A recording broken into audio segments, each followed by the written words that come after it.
Bonjour à tous et bienvenue pour cette nouvelle vidéo. Je suis ravie de vous retrouver. J'espère que vous allez bien, que vous avez passé une bonne semaine et que vous avez eu de très bonnes lectures. Je vais arranger mon col. Voilà, ça va être un peu mieux. Voilà, comme ceci. Bon, c'est pas parfait, mais bon, voilà. Parce que ça me perturbe dans le retour de la caméra. Moi, je vais vous parler de 4 romans que j'ai lus la semaine dernière. Dans des genres variés, hein, comme d'habitude.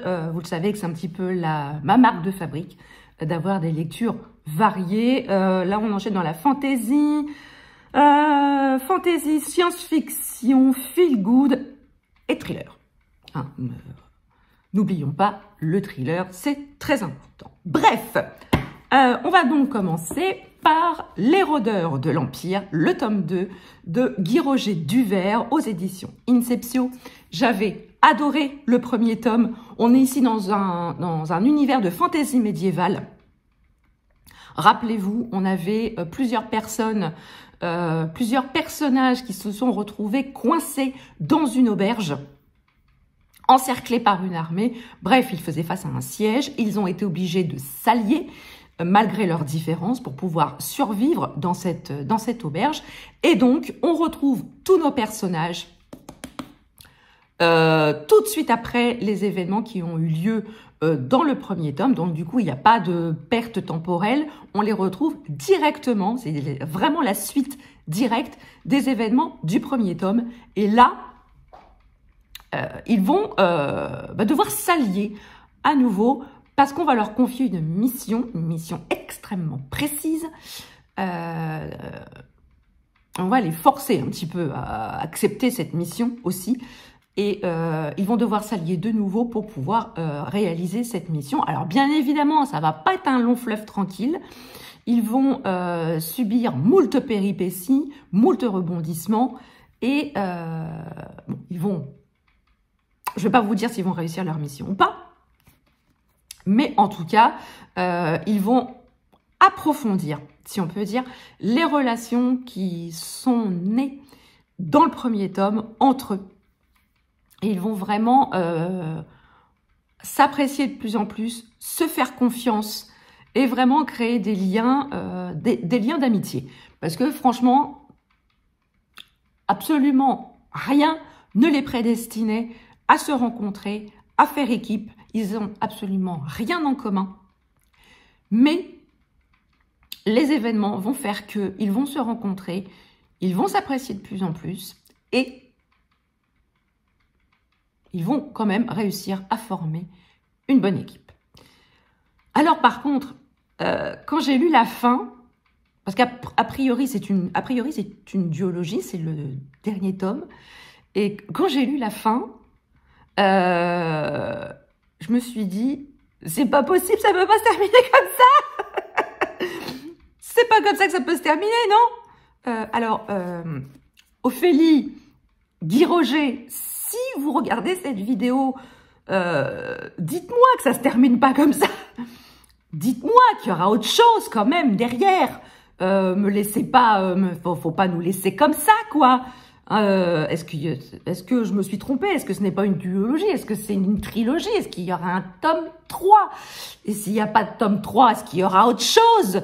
Parce que là, on peut pas laisser les personnages comme ça. Ni moi. Franchement. Du coup, j'ai lu la fin, d'abord je l'ai relu 2 fois. J'ai dit, c'est pas possible que ça se termine comme ça. Quoi? On m'aurait menti. Non, franchement, la fin est super. La fin est extrêmement surprenante parce que franchement, je m'attendais pas à cette fin-là. Et je m'attendais tellement pas à cette fin-là que je suis restée sur ma fin. Voilà. Donc, autant vous dire que c'est c'est hyper prenant. Il n'y a pas de temps mort. Il y a de l'action en continu. Il y a aussi de l'humour, parce que j'avoue que Tobias et Trevor, ils sont quand même assez forts pour nous sortir des répliques que personne n'a vu arriver et que à un moment vraiment crucial, tendu, ils nous sortent des énormités grosses comme eux. Ça détend, c'est sûr. Et heureusement qu'ils sont là, parce que par moments, ça fait quand même un petit peu du bien de redescendre en pression. Franchement, je vous conseille vraiment cette série des éditions Inceptio, les rôdeurs de l'Empire. Si vous aimez la fantaisie médiévale, si vous aimez les combats, si vous aimez les complots, si vous aimez les rebondissements, foncez sur les rôdeurs de l'Empire. Ça saura vraiment vous combler. Ensuite, j'ai lu le tome 1 d'une saga que je ne connaissais absolument pas. J'ai eu l'opportunité de lire ce roman dans le cadre de l'opération Masse critique de Babelio, Mauvais genre. Et si j'avais sélectionné ce titre, c'était à cause de ça. Voilà. À cause de ce bateau surmonté d'un ballon. Je me suis dit, là-dedans, il y a du steampunk, donc autant y aller.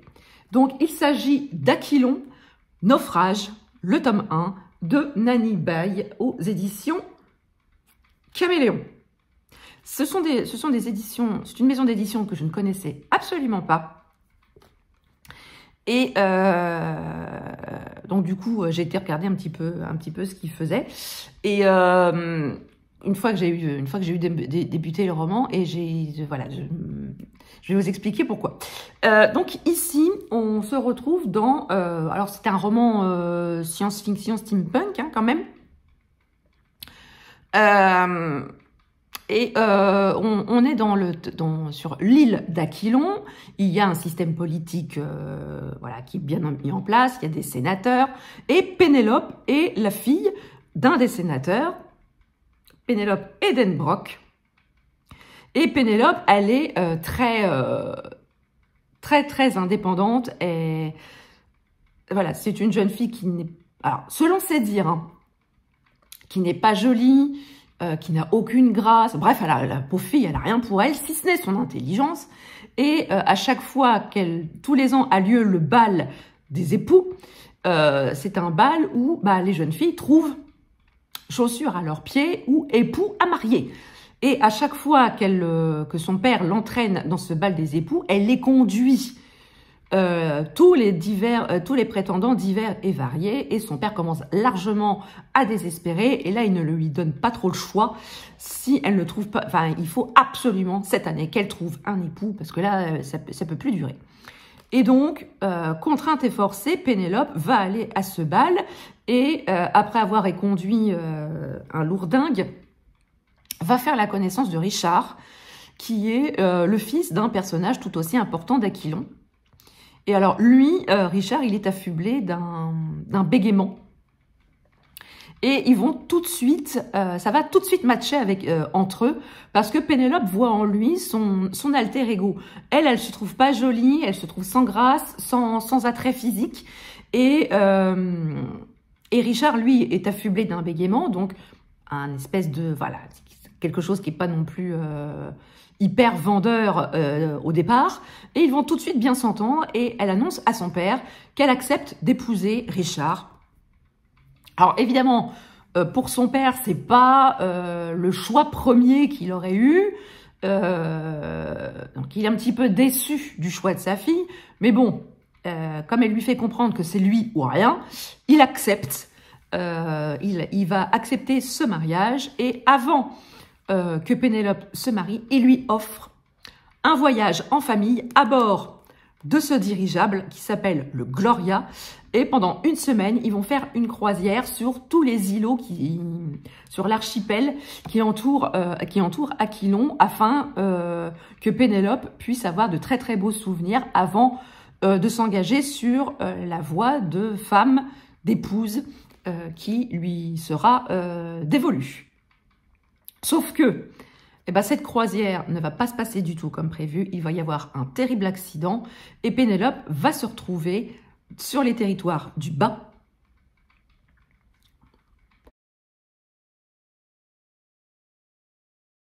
Elle va donc se retrouver sur les territoires du bas, car Aquilon et toutes les îles environnantes sont reliées par ce qu'on pourrait appeler par des rails surélevés. Et en fait, ils sont en hauteur.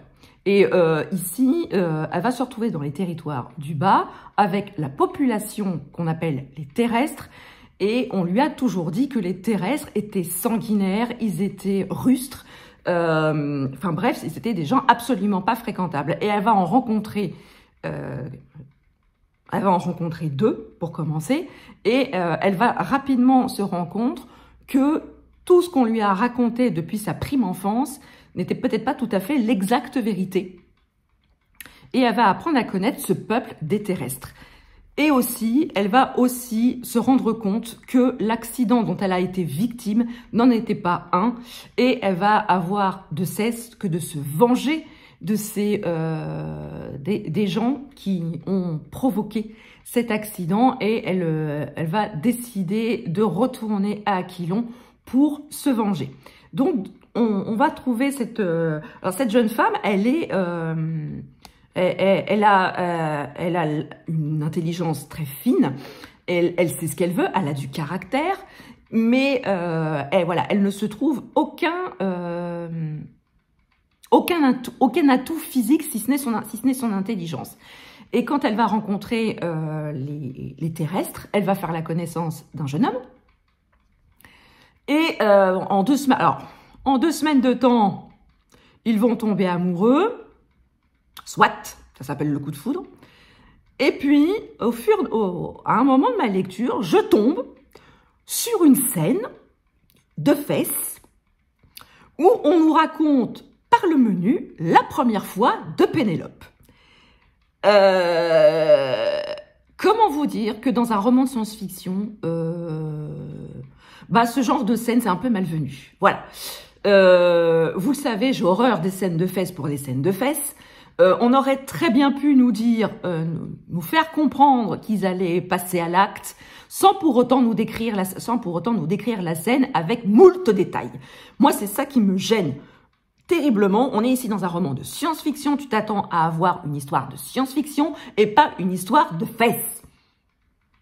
Voilà.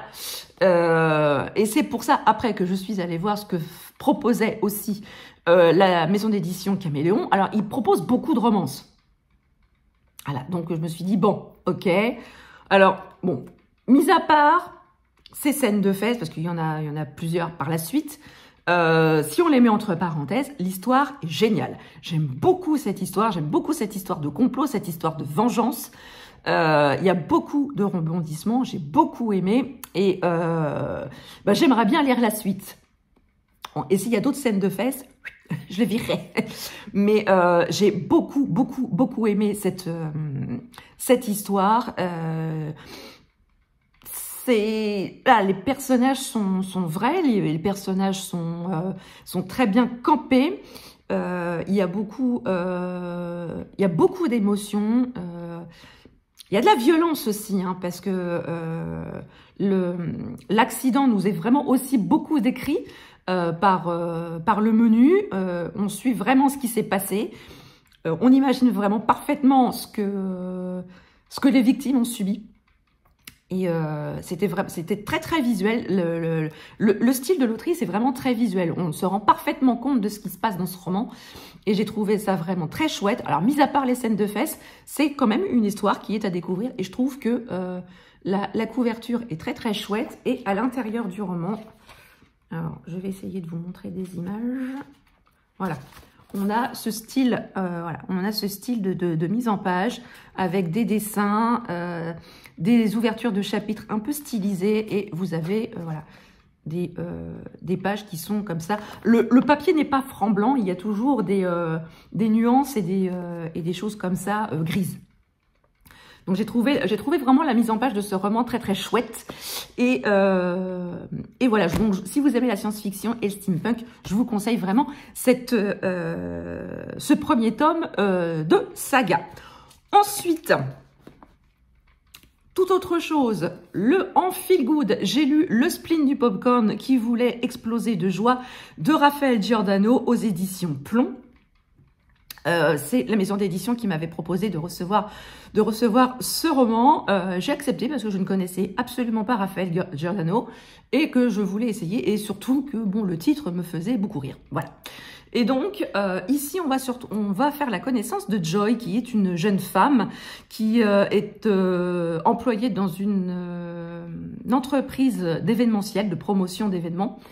Et Joy, elle est un petit peu, comment dire, la roue de secours de toute l'entreprise. il manque une touillette dans un café, on appelle Joy. On est angoissé, on appelle Joy. On est en retard sur un dossier, on appelle Joy. Joy a ses propres dossiers, forcément. Donc, elle a une pression monstre.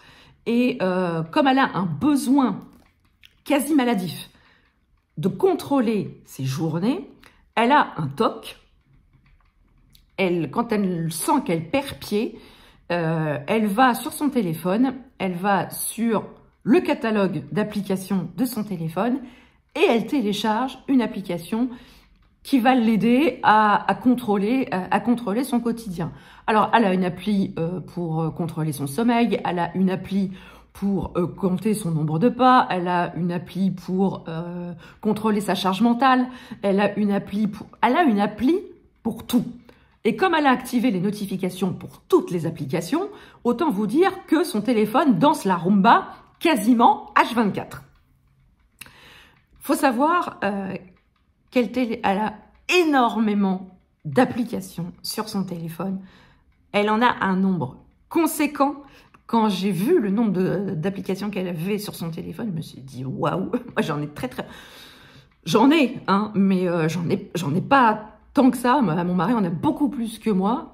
Voilà, je suis pas esclave des applications. J'ai les applications qui me sont utiles. Voilà. Mais voilà, Joy, elle est addict, on va dire, aux applications.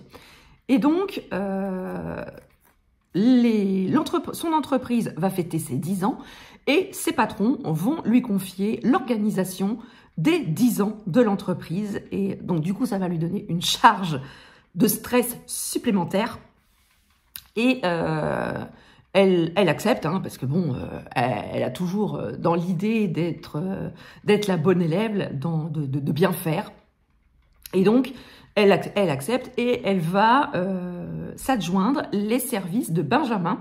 Benjamin qui a développé un concept assez novateur pour délivrer des messages.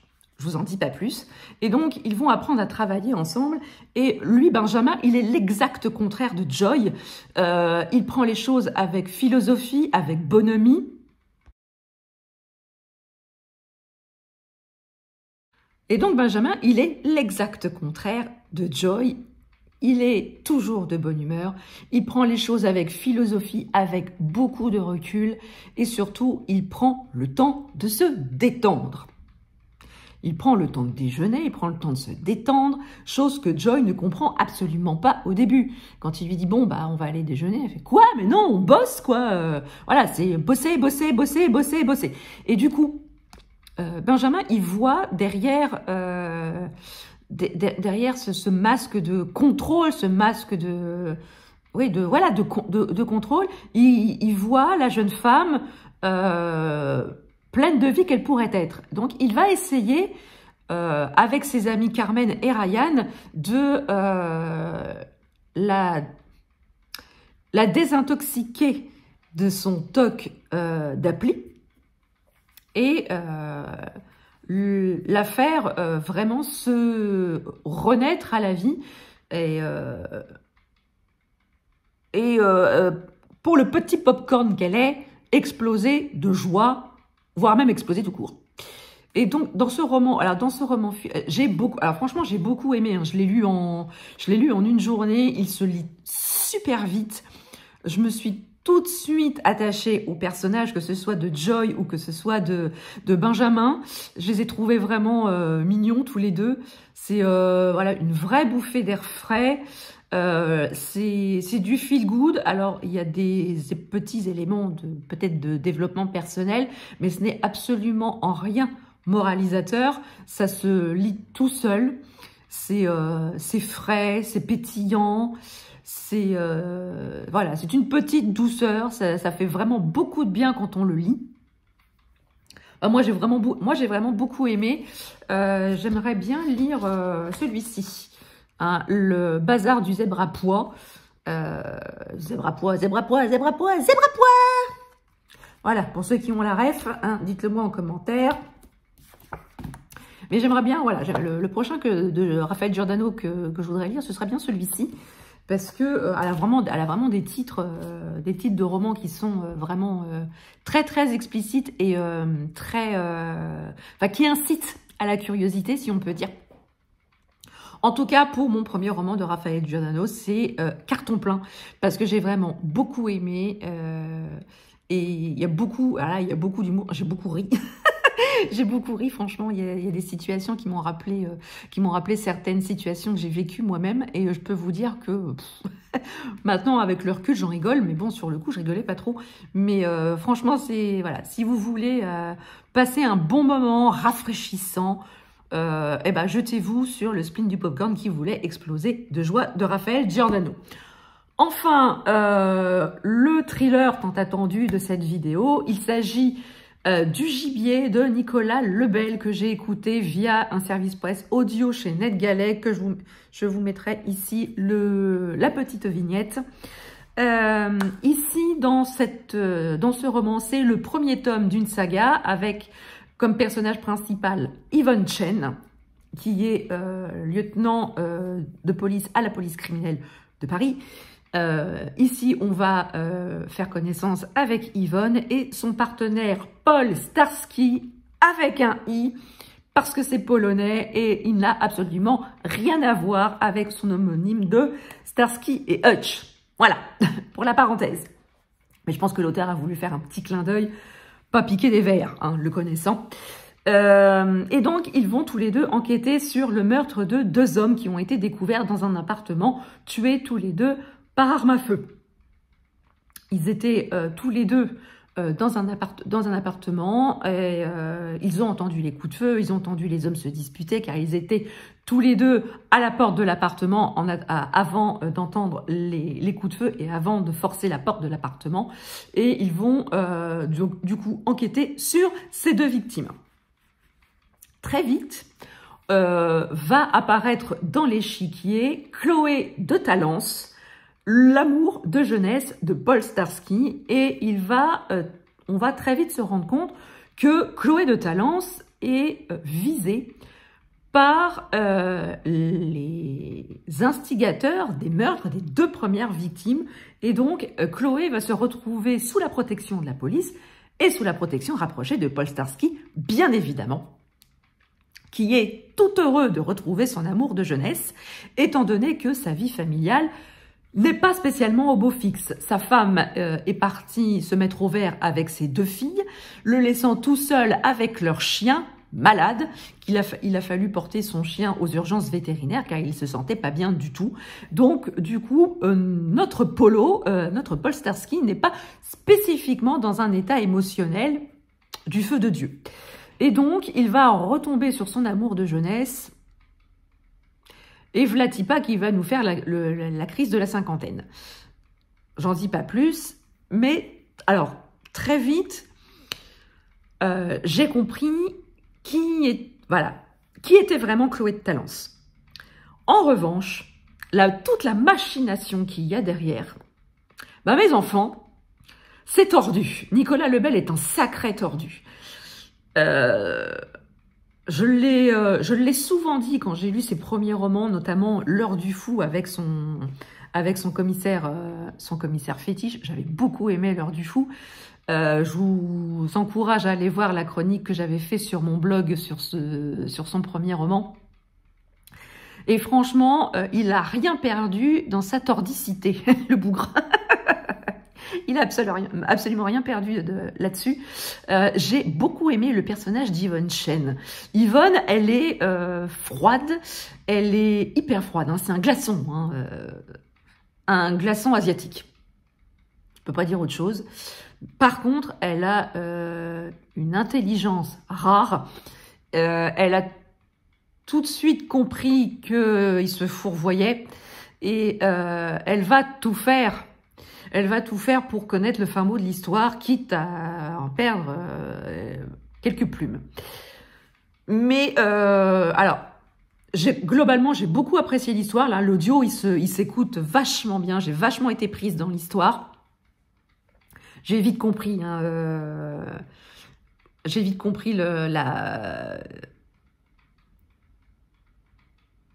vraie nature de Chloé de Talence. Comme je vous dis, la machination derrière, c'était réellement tordu. Et au cours de mon écoute, j'ai eu la surprise de découvrir une Madame Favant, un Monsieur Norek, un commissaire Lepsker. Bref, des petits clins d'œil aux copains auteurs de Nicolas Lebel. Alors, pendant un certain temps, toute cette petite bande d'auteurs se renvoyait la balle en en mêlant les noms des copains auteurs à des personnages et qui les mettaient dans des situations mais complètement rocambolesques. Ça devenait vraiment, à un moment, ça devenait vraiment n'importe quoi. Alors qu'ils s'entendent bien, c'est très chouette. Qu'ils se fassent des clins d'œil de temps en temps dans leurs bouquins, c'est sympa. Mais franchement, est-ce que de là à aller mettre en scène un Olivier Norek dans un bar sadomaso et que vous l'imaginez complètement habillé de cuir, franchement, bah moi ça me sort de ma lecture et franchement ça devient vraiment ridicule, toutes ces mises en scène. Alors certes, ça faisait beaucoup rire les copains auteurs, mais bon, le lecteur, au bout d'un moment, il y en avait ras-le-bol. Là, dans le gibier, on a des petits clins d'œil, mais ça vraiment, ça s'arrête là. Ça s'arrête là, on met pas non plus les personnages dans des situations complètement rocambolesques et loufoques qui font sortir le lecteur de sa lecture. J'ai souri, voilà, en entendant ces noms. Je me dis tiens, bon, voilà, ils peuvent pas s'empêcher de faire des clins d'œil. Mais après, bon, on va pas empêcher non plus les auteurs de faire des clins d'œil à leurs copains. Mais quand ça reste des clins d'œil, ça va. Hein, quand on les met pas non plus dans des situations rocambolesques qui sortent complètement le lecteur de sa lecture, ça va, ça passe. Voilà, j'ai souri hein, à ce clin d'œil. Faut savoir que le gibier a été écrit, l'écriture du gibier a débuté fin 2019, avant la pandémie du Covid-19. Et d'abord, l'auteur explique très bien la genèse de ce roman en fin de roman dans les remerciements. Et il explique qu'il y a une scène qui a volontairement été conservée, même si elle avait été écrite avant la période de pandémie. Je vous explique pas quelle est cette scène, je vous la laisse la découvrir pendant la lecture du gibier, mais il explique que c'est volontaire qu'il l'ait laissé dans ce roman et il explique pourquoi il l'a laissé dans ce roman. Moi, j'ai beaucoup aimé Yvonne Chen et donc j'ai enchaîné avec La Capture, toujours en audio, de Nicolas Lebel, qui est la suite, c'est une nouvelle enquête hein, d'Yvonne Chen, mais voilà, on la retrouve dans ce nouveau roman et pour vous dire que j'ai vraiment beaucoup aimé parce que j'ai tout de suite enchaîné avec la deuxième enquête d'Yvonne Chen à la suite de la première. Donc voilà, ce qu'as-tu lu est à présent terminé. J'espère qu'il vous aura plu. N'hésitez pas à me dire en commentaire si je vous ai donné envie de découvrir ces romans. Et si vous les avez déjà lus, n'hésitez pas à me dire ce que vous en avez pensé. N'hésitez pas également à mettre un petit pouce bleu et à vous abonner à la chaîne si ce n'est pas encore fait. C'est gratuit, ça fait plaisir et ça ne fait de mal à personne. Sur ce, je vous laisse. Je vous souhaite une très très belle semaine, de très très belles lectures et je vous dis à très bientôt pour une prochaine vidéo. Ciao!